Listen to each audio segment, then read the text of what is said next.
Our trails exploration has brought us to the Pinellas Trail on the peninsula that forms Tampa Bay on the Gulf Coast of sunny Florida. Home to world-famous beaches, thousands of top-rated restaurants, and a myriad of activities, Pinellas County has a network of trails that crisscross the county. In this episode, we show you the northern part of the trail from Tarpon Springs to Clearwater. In Tarpon Springs, we'll take you to the Sponge Docks, the Tarpon Springs Historic Train Depot, and the Replay Amusement Museum. In Palm Harbor, we'll check out the Suncoast Primate Sanctuary and Wall Springs Park. Then we'll visit Honeymoon Island on our way to Dunedin, where we'll show you a trail favorite, the Home Plate Restaurant. And we'll finish up the day with a ride through downtown Clearwater.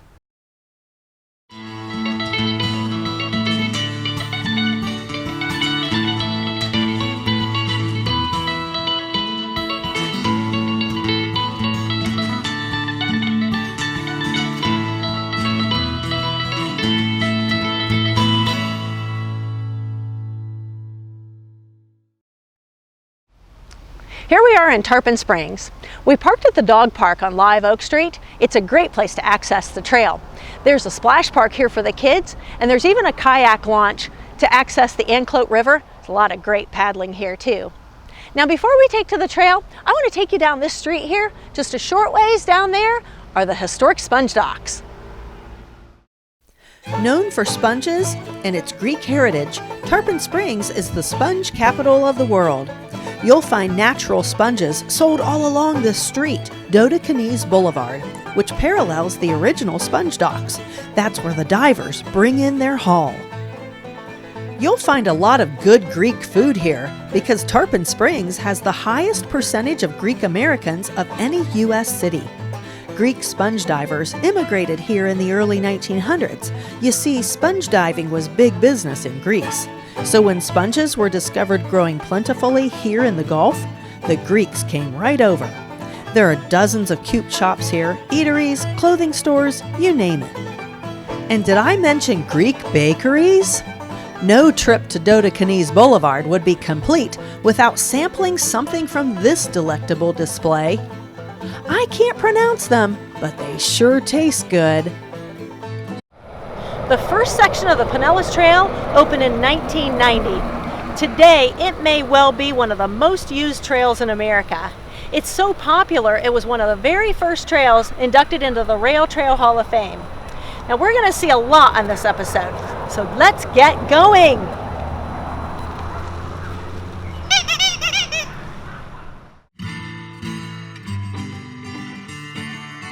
Pinellas Trail follows the old Orange Belt Railway from here all the way to St. Petersburg. The railway got its start in the 1880s for passengers and the citrus industry. Though not indigenous to Florida, citrus trees do quite well here. They like the sandy soil and the rainy, warm climate. The neat part about the trail here is that it travels right down the middle of Safford Avenue, where we'll easily spot the Tarpon Springs Depot. Staffed entirely by volunteers, the depot is a treasure trove of Tarpon Springs history. And there it is. We popped into the historic train depot here in Tarpon Springs, and I'm with Ed Hoffman, who is the president of the Tarpon Springs Area Historical Society. Ed, tell me about this place. Well, I think it's probably a wonderful place as you're riding down the trail. If you want to know anything about Tarpon Springs, to come in here and visit the museum, I think it has a whole, everything that the diversity of Tarpon Springs shows up in this museum. You can learn about the origins of the white people coming down from up north to settle, and around the Golden Crescent, the kind of the golden years of the city, very high income people. But then you also see the original sponge fishing and our relationship to the water. Then it was started by the whites and the blacks, Bahamians doing sponge fishing, and then you had then they brought in the Greeks when they started needing to go offshore, and so the Greeks knew how to do deep water diving, and so then they all came, and then so we have this wonderful mix of blacks and whites and Greeks, and they're all. So that's one of the joys. But all of that's reflected here in the museum. Phyllis Kolianis is the Vice President of the Tarpon Springs Area Historical Society. Phyllis, tell us about the history of this building. Well, this wasn't our first train depot, but this one was built in 1909, and it was built during the time of the Jim Crow era. So it was built as a segregated train station. And we're standing right now on what was considered the white side of the train station. This side had a very large ticket window, and it also had 2 bathrooms compared to the other side that had a very small ticket window and only 1 bathroom. But we like to tell people about this because this was a reality in Florida at that time. And you're staffed mostly by volunteers. Yes. And if a cyclist wants to come in to see you, tell us what your hours are. Well, right now we're open from Wednesday through Saturday from 12 noon to 3 p.m. And hopefully we can expand those hours, in the years to come or the days to come, but that's what we're open right now. And there's no admission charge, so just come right in and enjoy our exhibits.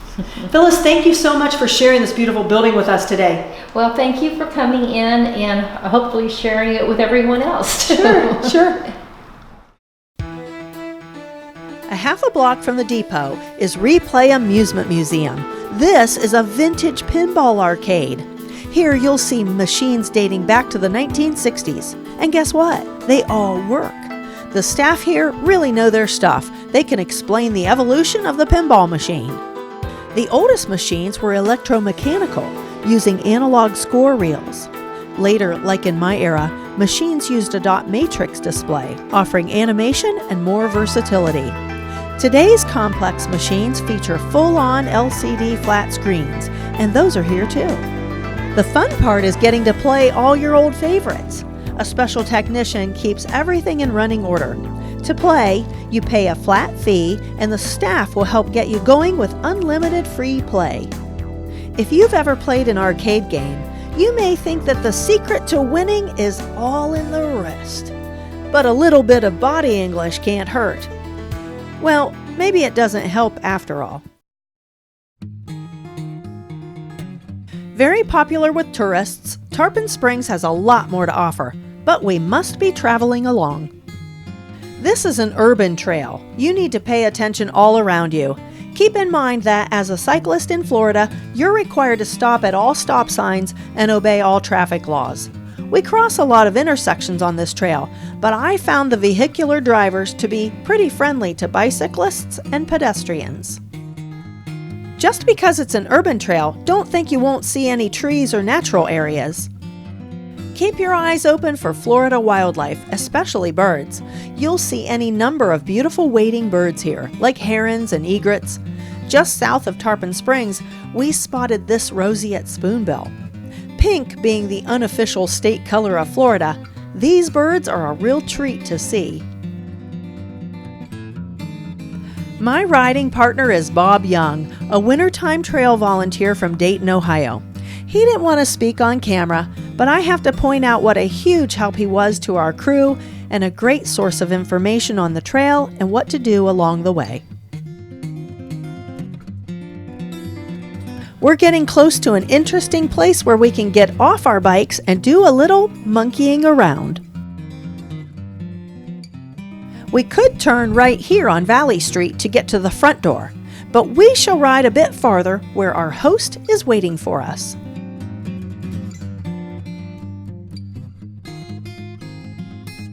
Looks like we're here. At mile marker 34 along the trail is the Suncoast Primate Sanctuary in Palm Harbor. This place is going to be really cool. Now we could normally access it from the front door, which is just off Pleasant Valley Road, and you just ride a short way off the trail, but a lot of days the back door is actually open, and today we're lucky enough we've got the park manager, Debbie Cobb. Debbie, thank you so much for having us. Thank you for coming. So we're going to go in the back gate, which is sometimes open for cyclists here along the trail. Yes, ma'am. All right, let's go. Let's go.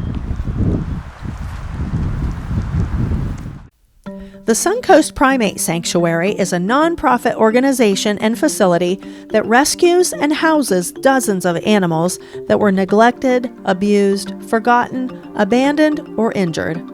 It's a special place for special animals, all of which were brought here from a variety of bad circumstances. The center specializes in primates, great apes and monkeys, which have come here from all over. Some were used for medical research, most were just no longer wanted. The other animals making the Suncoast Primate Sanctuary their permanent home were injured in the wild and are unable to live safely on their own. There are an ever-growing number of birds, reptiles, and mammals finding love, food, and safety here. This place is entirely staffed and funded by volunteers and private donations, making it truly a labor of love for all involved. Debbie Cobb is making this place her life's purpose, to give these animals, which likely would not survive otherwise, a safe place to live, loving caregivers, food, medical care, and longevity. She's also providing an opportunity to the community to learn proper care of animals, what happens to animals when they're no longer wanted, and giving members of the community opportunities to serve. Just because it's a primate sanctuary doesn't mean you're just going to see primates. You never know. Whoa! What you're going to see. Debbie, tell me who these folks are. Well, this is Clementine. Clementine came in from FWC. So some of these snakes can get up to 23 feet long, and you have to have a special permit. And this is Peanut. Peanut is an alligator that had metabolic bone disorder, and we'll get him plumped up and taken care of. And at one time, alligators were going extinct. Now we have over 1 million. And we're so glad to educate people about they've been around since the dinosaurs, and that every life is important here at the Primate Sanctuary. Yeah. Now you told me all the animals here are rescue. Yes. They're all rescued. Some are actually from pharmaceutical research companies, states that ban them, or the ones that other people will not take because they're too aged. Our oldest monkey is 59, and our oldest chimp is 74, and our oldest orangutan here has been 50.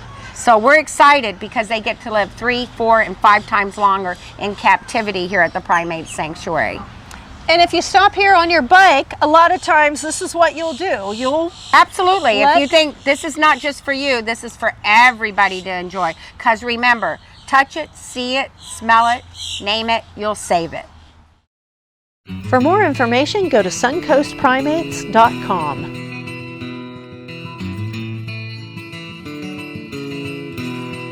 Off to the left here is a little public park that Bob shared with us. Not too many people seem to know about it. The William Dunn Water Reclamation Facility is a quiet sanctuary. Roll in here for the great restrooms and a cold drinking fountain. If you're the curious type, an educational display explains the water reclamation process. And now Bob's secret is out. This tunnel takes us under Route 19 and straight to one of Pinellas County's many beautiful public parks.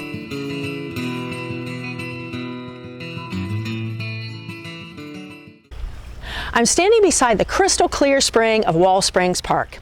This is part of a network of Pinellas County-owned parks. We're just about 2.5 miles south of the Tarpon Springs Depot, and this makes a perfect trailhead. We have 210 beautiful acres to explore here. There are nature trails and boardwalks, a playground, picnic shelters, and there's an observation tower here that will give you sweeping views of St. Joseph Sound and the Gulf. I'll bet you notice how the paved trail is split in many places. The narrow trail was intended for pedestrians. I told you my riding partner Bob is a volunteer. Pinellas Trails Incorporated is the volunteer force behind this awesome corridor. One of the most visible roles they play is as auxiliary rangers. The rangers wear safety vests when on patrol. They act as trail ambassadors, offering a friendly hello and local information. And they're eager to help a stranded cyclist get rolling again.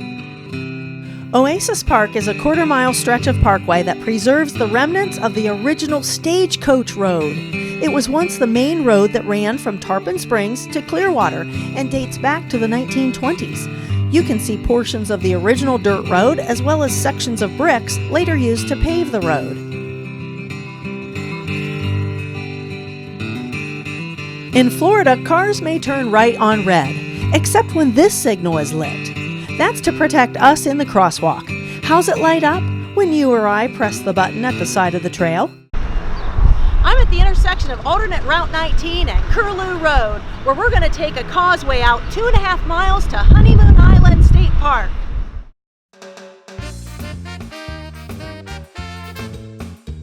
Just the ride out to the park is beautiful. We've got palm trees, sandy beaches, birds, maybe spot a dolphin, kayakers, windsurfers. That's an outrigger canoe. This is what I'm talking about when I say I want to ride my bike in Florida. This is a state park, so there is a fee. Just $2 each pedestrian or cyclist buys you access to 4 miles of beautiful beach and a 3-mile walking trail through one of the last remaining virgin/pine forest in Florida. Here you can rent beach umbrellas and chairs, even bicycles. For a little adventure, rent a kayak and paddle over to nearby Caladesi Island. It's ranked as one of the world's best beaches, and you can only get there by boat. We could spend the whole afternoon on Honeymoon Island. But before you know it, we're back on the Pinellas Trail again, heading south.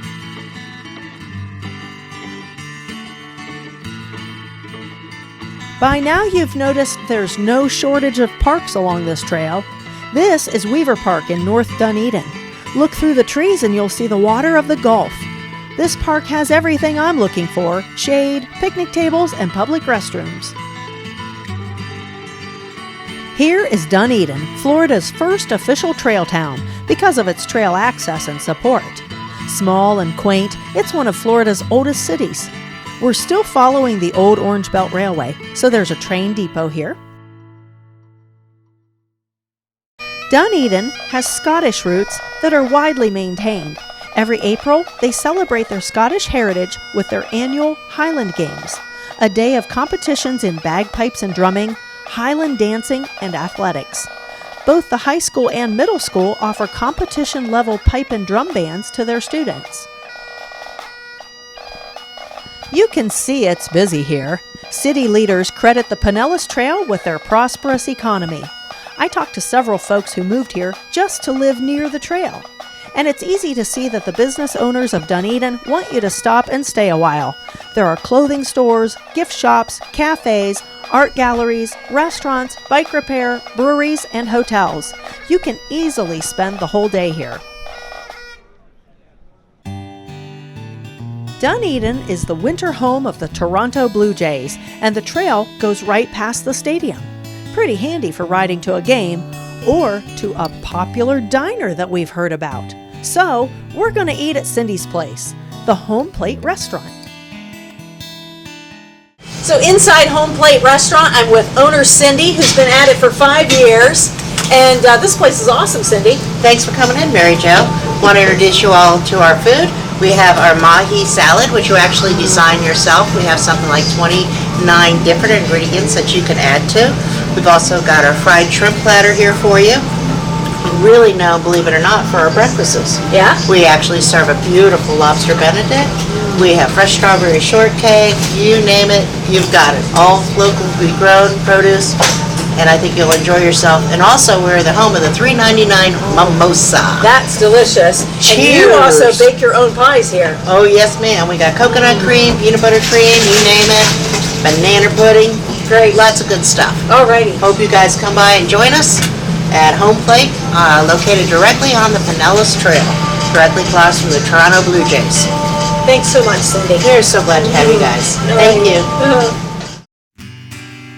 You'll see these markers on the trail every 264 feet, the whole trail. If you have a 911 emergency, these will help emergency responders pinpoint your location. In Florida, there are dead leaves on the ground everywhere, all the time. But you don't see any on the trail, do you? That's because of volunteers. There's a guy who runs a giant blower and blows the trail clean a couple times a week. These volunteers work lovingly and tirelessly to keep the trail clear and report problems to the county. Pinellas Trails Incorporated has a variety of ways we can help. There's a program to provide for planting trees, an Adopt a Mile program, and a program to provide amenities like park benches. Of course, they'll always welcome new blood and new ideas. Notice the do not enter signs? Here for several blocks, they closed one half of this street to dedicate to the bike trail. The other side is one-way vehicular traffic coming toward us. And look down the middle, CSX train tracks. Clearwater is the Pinellas County seat and the second largest city here. We can't follow the railroad bed exactly, so we have to do some jogging around the city streets, but it's all very well marked and safe.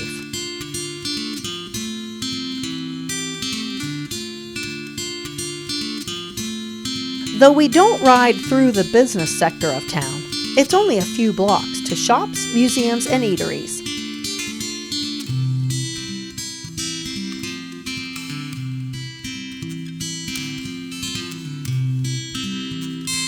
We're just about to our stopping point for today. Thank you for joining us on this episode of Path Peddler. We're going to end it today in downtown Clearwater.